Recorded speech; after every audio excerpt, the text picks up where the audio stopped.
BNP chairperson Begum Khaleda জিয়াকে ইঙ্গিত করে এবার কথা বলেছেন Islamic scholars doctor Mizanur Rahman Azhari.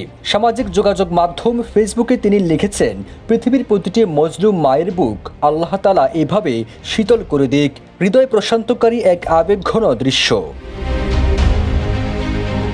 Mizanur Rahman Azhari ফেসবুকে এমন পোস্ট করার ৪০ মিনিটের মধ্যে ১৯,০০০ কমেন্ট করেন তার ভক্তরা। সেখানে সবাই আলহামদুলিল্লাহ বলে দোয়া করেন। উন্নত চিকিৎসার জন্য যুক্তরাজ্যের লন্ডনে যান BNP chairperson Begum Khaleda Zia.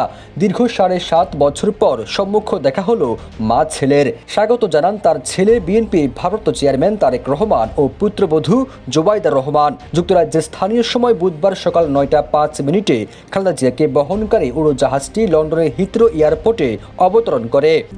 RICL TMX, যুগের পর যুগ স্থাপনা থাকে মজবুত। এ সময় যুক্তরাজ্যে বাংলাদেশের ভারপ্রাপ্ত হাই কমিশনার হযরত আলী খান খালেদা জিয়াকে ফুল দিয়ে স্বাগত জানান। তারেক রহমান ২০০৭ সাল থেকে লন্ডনে রয়েছেন। সর্বশেষ ২০১৭ সালের ১৫ জুলাই লন্ডন সফরে এসেছিলেন বিএনপি চেয়ারপারসন। এরপর তার আর কোনো বিদেশ সফর করা হয়নি। এ সময়ের মধ্যে তার সঙ্গে ছেলে তারেক রহমানেরও সরাসরি দেখা হয়নি। ফিরোজ আলম, যাই দিন।